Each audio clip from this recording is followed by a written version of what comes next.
哎，今天我们来开一张新地图啊，这张地图非常有意思。在我们还没有开始建设的时候，这个车辆已经很多了，说明这个道路现在已经非常完善了。然后呢，作者在开场的时候为我们绘制了一些马路啊，基本上也是根据这个地形去建设的，所以让我们在开场的时候比较简单啊，只需要在路边直接去盖房子就行了。比如说我们现在找到这条高速的出口，然后在这儿呢去增加几条小型的路线。低密度的住宅区，由于我们现在没有解锁啊，所以先把这个低密度的住宅区先放在这儿，只能盖一个小型的房子。哎，可以把游戏加速一下啊。作为我们这个城市第一个房子呢，我们可以先观察一下它的建设过程啊。哎，就是这个高度可能看起来有点失望啊。这个房子可以入住2个家庭。那么这个房子现在缺水缺电啊，我们把电源帮他们连接一下。由于旁边是有一条电线杆的，这个电线杆，哎，可以直接牵过来啊，牵在这儿。然后咱们去检查一下啊，这个地图呢是自带了88的发电量。这个发电的源头在远处有一个山头，哎，那里有几个风力发电机，然后这里还有几个梯田。这个地图看起来倒是挺漂亮的。然后呢，我们再帮这个房子去连接一下它的水源。既然它自带了有电源，那么水源的话应该也有吧。这里有一个水管啊，然后再找到上方的出水站，我们在旁边为它放置一个太阳能的发电板，在前期肯定是够它使用的。哦，我去，这个地方的水好像不是太多啊。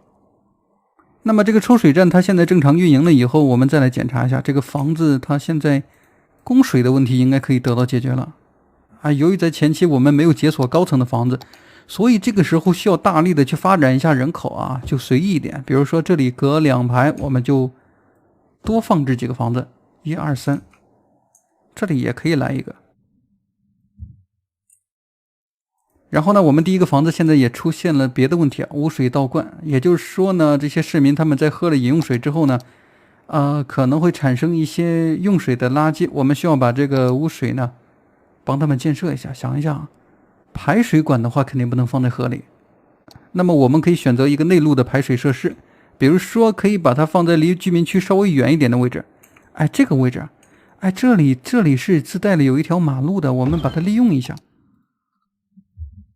OK， 再帮他去放置一个电源。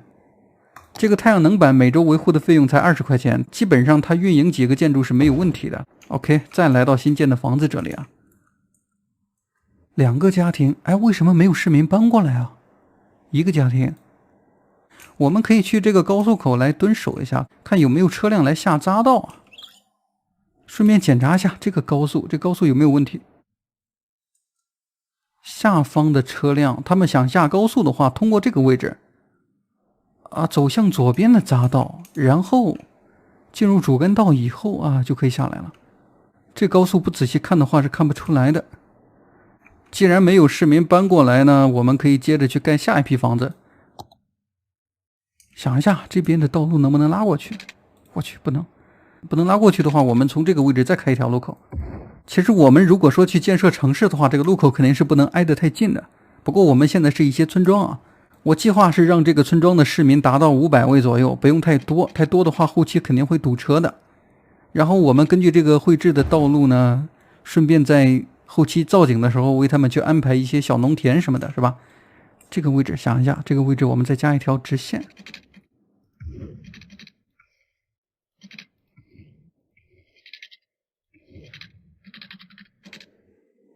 然后右边的位置我们可以在前期解锁商店的时候去盖商店。然后接下来盖房子的话，我们可以集中在这个位置，比如说3×4可以多来几个，还有这儿。这个房子不能盖得太密，太密的话不是太好看。然后我们如果说去考虑一下后期为他们建造这些农田的话，可以把农田适当的建在他们的房子旁边。哎，这里直接拉直线就行了。哎，刚才有一个车辆是不是出去了？哎，正好我们蹲守到一位市民，他搬过来了，他骑着一辆摩托车，开车回家中。后面又过来了一辆汽车啊，说明我们这个村庄现在是可以正常运营的。